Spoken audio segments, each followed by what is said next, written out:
They told me no one had set foot here since 1954, but deep in the snow I found footprints, fresh ones, same boots, same pattern, same size. I followed them for 50 meters until they stopped. No turning back, no other trail. And that's when I realized they were mine. But how could I have left footprints in a place I had never been? And why? Were there two sets?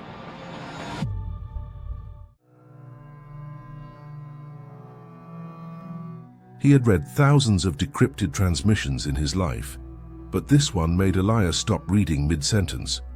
A torn Soviet file, buried inside a mislabeled archive at the Arkhangelsk University, referenced something he had never seen before. Not just coordinates, not just a station, but a term handwritten in the margin, as if someone had added it in haste. Pyataya Stanция, the fifth station. No official designation, no existing map records, just a single entry. Confirmed anomaly 1954 unstable, contact lost, reappearances irregular. Elias leaned back in the creaking chair, eyes fixed on the microfilm projection. His breath fogged the lens slightly. He muttered to himself, "Fifth station. Why wouldn't they number them like the others?" He went through every surrounding document, technical logs, internal memos, intercepted radio fragments. Most were routine, weather data, equipment failures, personnel transfers. But then came the diary. Hidden between two maintenance reports was a personal journal, unsigned, just the initial VOSO at the cover. Its pages, yellowed and warped, were full of erratic entries, most detailed shifts in temperature, compass failures, magnetic field disruptions, all dated late winter 1954. But the tone changed. Halfway through, Feb 19, the station is here again, not where we left it.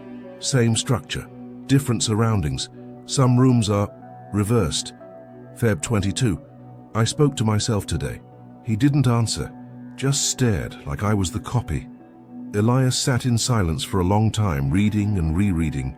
He didn't believe in ghosts or parallel universes, but he believed in patterns. And this wasn't madness.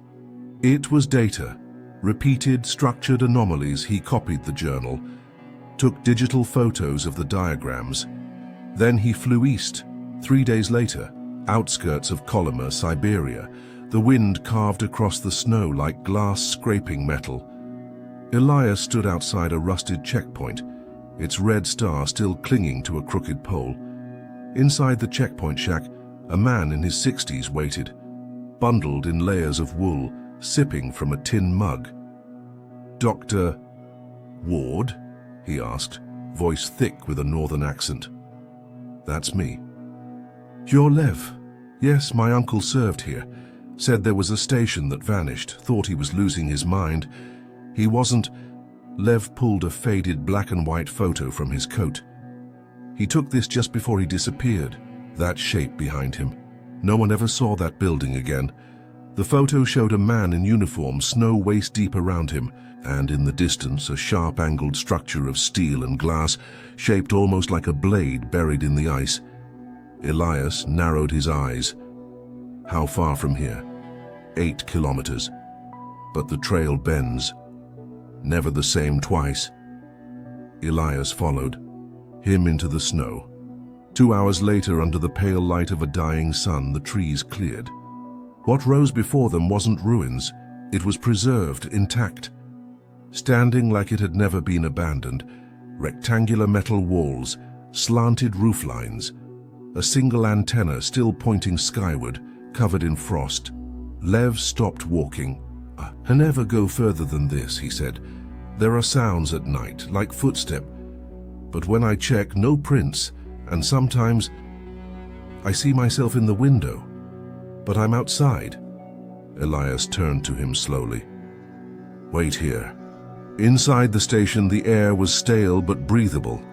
The walls echoed faint static from somewhere deep inside. His boots echoed on the metal floor. Instruments lined the walls, many smashed, others humming faintly, as if still running silent operations. Then he saw the marks on the floor. Footprints. Not old, pressed sharply into the thin layer of frost, and they matched his boots exactly. Elias crouched, touched one of the prints. Cold, crisp, fresh. He stood up slowly, looked behind him. His own trail. Looked ahead. Another set mirroring his up, but then they split. 2 sets, both identical. One veered left, one right. Both led deeper into the station.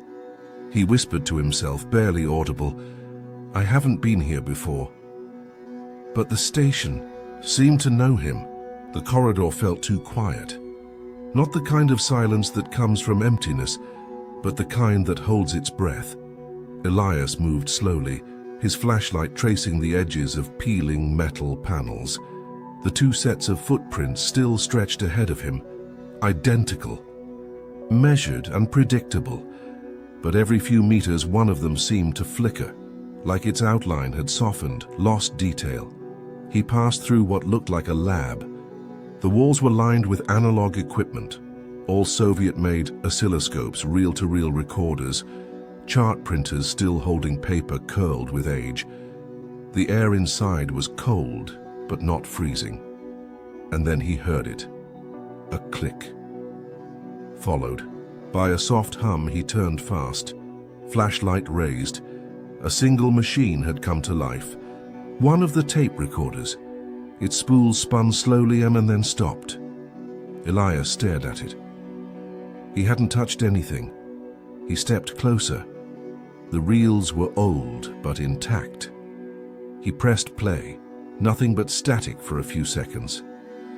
Then, air voice, date unknown, and this is Station V. 5th layer confirmed. Subject 3 made contact. Subject 3 was me. The tape cut out. Elias blinked. He rewound it, played again. Same result. He stepped back and looked around the room. The equipment wasn't randomly placed. Each piece was angled, all facing toward a large panel on the far wall. On it, a detailed diagram had been drawn in chalk. Circles, arrows, notations in Russian. At the center, one phrase was underlined over and over. Sloi realnosti, layers of reality. Elias took a photo. Another. He zoomed in on one section. Phase drift increases after physical contact. Contact with what? Then he heard a door shut. Fast, metallic, from deeper inside. He followed the sound. The hallway bent into a hexagonal tunnel. The lights, flickering overhead tubes, were active but dim. Elias could see his breath now. The temperature had dropped at least 5 degrees. He turned a corner and entered what must have once been the communication center. Maps covered the far wall, some torn, some pinned with rusted nails. Most were of the Siberian region, but oddly, some were marked with repeating red circles in the same forested area, but with slightly different coordinates each time, just a few digits off, as if the station kept shifting, slightly. He examined one map more closely. A red pen had drawn a line that looped back on itself, forming an imperfect spiral. A note in the corner read, "Reality orbit, entry points, unstable." Elias whispered, "They weren't tracking weather, they were tracking when they were..." Then footsteps is behind him. He turned sharply. "No one. Lev," he called out instinctively. Silence. He stepped into the hallway again. The same 2 sets of footprints remained, still fresh, still perfect, but now a 3rd set had begun to form. Just 2 prints. At the hallway entrance and facing toward him, then nothing. Elias didn't move. His heart pounded in his ears. He looked into the darkness ahead and saw the faint glow of a green indicator, light blinking once every few seconds and steady as like a pulse. The source of the blinking was a chamber marked experimental containment. The door groaned as it opened. Inside, Elias found a circular room. Wires coiled across the floor. Thick glass windows ringed the chamber, all fogged over. A chair sat in the center, bolted to the ground, surrounded by what looked like an old neural mapping device. And scrawled onto the far wall, scratched into the steel with something sharp, were 4 words in English: "Do not trust reflections." Elias stepped closer, examined the device. The wires led to an interface that showed no screen, only analog dials and a speaker. He pressed a button. The speaker hissed, then clicked, and a voice came through, his voice. "Dr. Ward, if you're hearing this, then the loop has begun, and you've already seen it." Elias froze. "You won't remember recording this. I didn't either. But you have to listen carefully. The 5th station doesn't move and it slips. We do too. The versions of us inside this place, some of them never leave." Click. Silence. Elias stood there, breathing heavily. Versions. He looked at the glass, wiped the fog with his sleeve, and for a moment there was nothing. Then something moved, but not in sync with him. The reflection blinked. After he did, he stumbled back, and the light above him flickered. The base wasn't abandoned. It wasn't malfunctioning. It was breathing, reacting, alive, not in the organic sense, but something else. Something deeper, layered. He checked his recorder.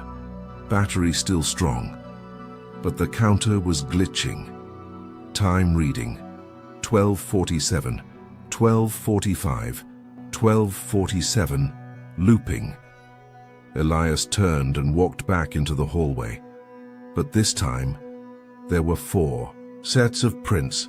The 4th set of footprints wasn't complete, only 3 prints, then none. Elias crouched by them, trying to understand. The spacing was wrong, as in too wide for a human stride, as if whoever had made them had stopped mid-step, or disappeared before the next one could land. He looked up. The hallway was empty. But the air had changed. The cold had deepened, not just physically, and it felt quiet in a new way, like something was waiting. He pulled out his flashlight again and followed the remaining trail, the original one, deeper into the sublevel. The stairs led him to a sealed section of the station. Heavy blast doors stood half open, their locking mechanisms fused in place by time and frost. A faded sign above read, "Audio Archiv, Zapretная Zona." Audio Archive, Restricted Zone. Elias stepped through. Rows of storage cabinets lined the walls. Shelves sagging under the weight of hundreds of reel-to-reel tapes, all unmarked, labeled only with numbers. At the far end of the room, there was a single working station, a playback console, still connected to an ancient Soviet audio system, surprisingly well preserved. He wiped the frost from the console's surface and pressed a switch. A soft buzz. A green light flickered to life. He took a random tape from the shelf and inserted it. The reels spun. Static. Then, voices, but not in Russian, in English, his English. "I think this is me." "I sound tired, different, but it's me." I followed the footsteps again. They stop where mine begin. The voice on the tape sighed, heavy, resigned. "I think I've done this before. I think I'll do it again." Elias stood frozen, listening. That voice wasn't recorded decades ago. The tone, the inflection, it sounded like him now. And more than that, it referenced things that had only happened hours ago. Maybe minutes. He pressed stop, inserted a second tape. This one started mid-sentence. "We shouldn't have stayed this long. The station mirrors us. It reflects until it doesn't anymore. I saw Lev last night, but he wasn't outside. He was inside, watching me from the window. He's not real anymore. Maybe he never was." Elias stepped back, unsettled. He turned. staring at the shelves around him. There had to be hundreds of these. How many versions of me walked through this station, he whispered. He took a deep breath, picked a third tape. This one was labeled 3C, the only tape with a visible mark. The audio began, low and distorted. Then, Dr. Ward, you have to find the mirror chamber. Elias's eyes narrowed. He hadn't heard that phrase before. It's beneath the main corridor. Level 2. There's a hatch behind the observation lab. You'll know it when you see it. You can still choose, but once you hear your own voice from behind the glass, it means you've crossed. Click. The tape ended. He stared at the machine. Find the mirror chamber. Elias turned and left the archive room, climbing back up the metal stairs, toward the main corridor. The observation lab had been locked earlier. Now the door hung slightly ajar. He pushed it open. Inside, the room was intact, filled with broken observation equipment, notes pinned across boards, glass panels overlooking a frozen trench outside. And in the back corner, partially, hidden behind a stack of overturned metal crates, he saw it, a circular hatch in the floor. He moved closer. Frost covered the handle. Scratches circled the edges like someone, or many, had forced it open repeatedly. Elias knelt, touched the steel, then pulled. The hatch creaked. The cold that came out from below was unnatural, not sharp, but hollow, like the kind of air that comes from a place without time. He pulled out his flashlight, descended the iron ladder. Below, the space was dark. Stone walls, different from the rest of the station, older. Almost like a foundation that predated the base itself. Cables ran along the walls, leading into a single chamber ahead. As he entered, the flashlight flickered. The room was circular, smooth, almost polished. At its center, a large, square panel of glass stood upright, mounted like a monolith. A mirror cracked along the edges. Elias approached slowly. At first it showed nothing. Then movement. His reflection appeared. But something was off. The background behind it was different. The angle of the light, the clothes, and the reflection didn't move when he did. It tilted its head and waited. Then, in perfect sync with his voice, it spoke, "You're late." Elias stepped back, heart pounding. He looked around, no speakers, no hidden device. He spoke aloud, "What is this? Who are you?" The reflection smiled.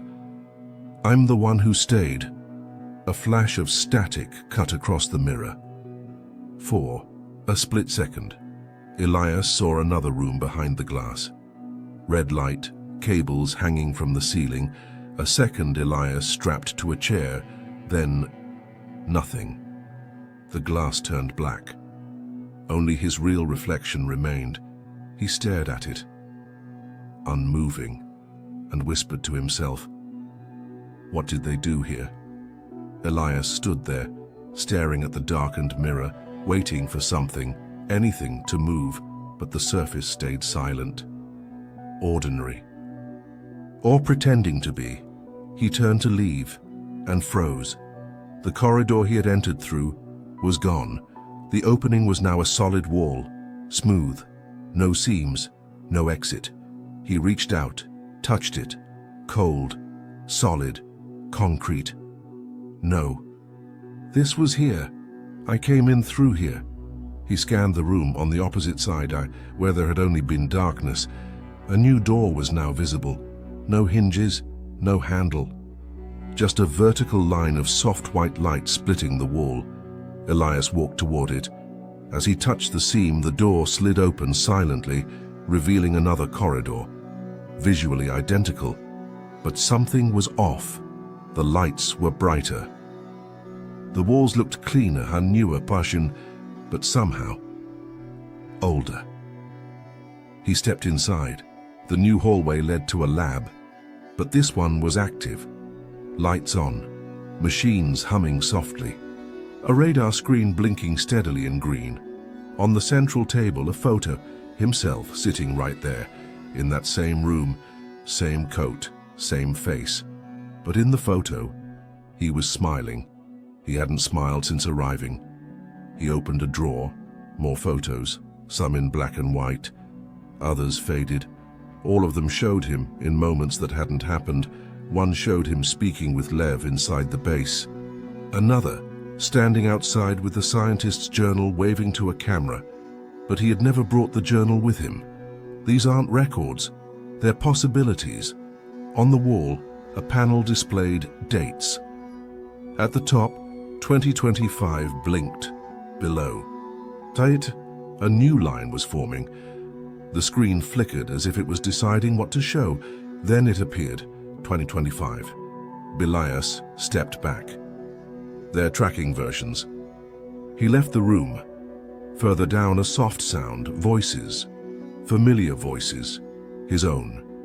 He followed them to the end of the tunnel and stepped into a surveillance room. Small black and white monitors filled the walls, each showing different rooms of the station, but every monitor showed the same person, him.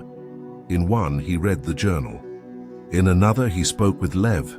In another, he slept in one of the beds. He watched himself from behind, then from the front, then staring directly into the camera.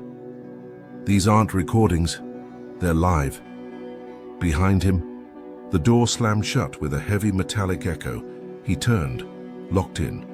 The lights dimmed. Then, from a speaker in the corner, a voice emerged. His voice. You're watching them, but they're watching you too. And then, on screen, Ford, his image moved, but Elias hadn't. The other version tilted his head, then raised his hand and pointed directly at the camera watching this room. Elias froze. In the lower corner of the screen, the label read, Observation Room, Reality. See, a light came on above. A glowing line appeared on the floor, leading to a door that now stood open. He didn't hesitate. The next room was a library, old, dusty. Books scattered on the floor, written in Russian, Latin, Arabic, Hebrew, English, all with the same title, Station Vi, Internal Field. Logs, each one dated, nearly all authored by Dr. Elias Ward. He pulled one and flipped to the center, his handwriting but he had never written it. In the margin, one line was underlined. The fifth station is not a location. It is the intersection point between intention and memory. He stood still. The room seemed to turn slightly around him. Time wasn't linear here. It was folding. The station wasn't a facility, it was a living archive, a memory engine, a mirror that recorded every decision, hesitation, and version of those who entered, and maybe some who never left. A noise. Something fell. From the opposite shelf, an envelope, sealed in red wax. He opened it carefully. Inside, a single cassette tape. No label.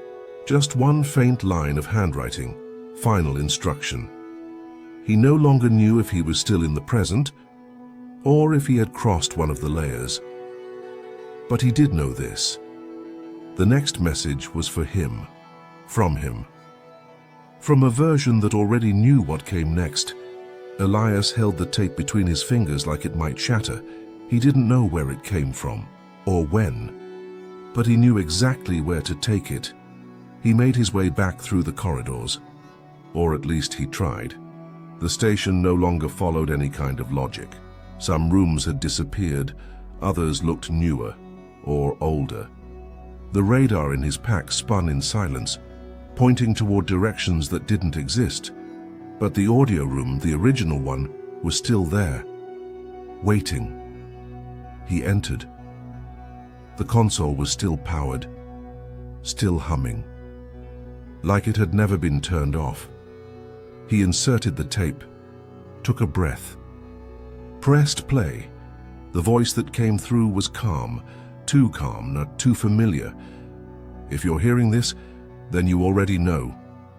The fifth station isn't a place, it's an observer, a recorder, not just of reality, but of intention. Every step you take here creates another version of what could have happened, or already did. This loop wasn't built. It was triggered. A pause, long enough that Elias thought it had ended. But then the voice returned, softer now, almost personal. I've seen things here that you'll see too. Maybe not the same way, but you'll feel it. The hesitation, the choice you almost made, the door you almost opened. The station keeps all of it, because someone built it to understand something we still don't, how the moment of a decision can reshape everything. Elias stepped closer. To the console, the tape kept spinning. You'll find the terminal, and you'll be given a choice, and they'll ask you one question. Not what did you see, not what did you do. They'll ask, did you ever stop watching? Click, end of tape. He stood there, still. The soft hum of the motor winding down filled the room like a sigh.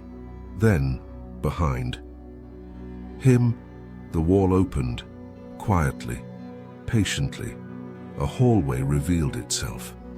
White, clean, dim. At the far end, a terminal. Elias walked. The floor felt like glass beneath his feet, but no reflection. Only his steps. And a distant, steady pulse. When he reached the terminal, he saw a single screen. No keyboard, no buttons, just one question. Are you the original? Elias stared at the words. He didn't know the answer. The screen blinked. The question changed. Do you want to remain? Above him, a light began to flash. Behind him, voices, faint whispers. Some he recognized, others not. He chose to stay. This one wants out. Let him loop, like the rest. Elias closed his eyes. What if I don't answer? He whispered. The screen responded. Then the station will choose for you. He took a slow breath, stepped back, looked. Around, the walls were fading, revealing rooms within rooms. Hallways that bent back to their start. Screens showing versions of himself, each one at a different point in the journey. One was still reading the journal. Another just stepping into the snow. A third, listening to the tape for the first time, but only this Elias was standing in front of the terminal. And then, in the corner of the screen, one last line appeared. Observer registered, cycle complete. Everything went dark. Location. Unknown time, unknown. Elias opened his eyes, strapped to a metal chair, the same one he'd seen before, now real, wires on his wrists, a monitor reading his brain activity. The door opened. A man entered. Old lab coat, cracked glasses. He glanced at Elias and nodded. He's awake. Another one completed the loop. Elias tried to speak. Nothing came out. The man wrote something on a clipboard. Same response. Every version thinks, it's the first. He turned to someone outside the room. Prepare the next iteration. Everything faded again, but just before the silence took over, he heard his own voice. Only different, detached, ironic. You watched. All the way through, didn't you? And maybe that's the whole point, that there's no end, only observation. And the one who keeps watching might not be the one inside. Maybe this wasn't a loop at all. Maybe it was a signal, waiting to be received by someone who could finally hear it. And if you followed the trail this far, then you've already stepped inside the station too. You're part of the observation now. The real question is, did you ever stop watching?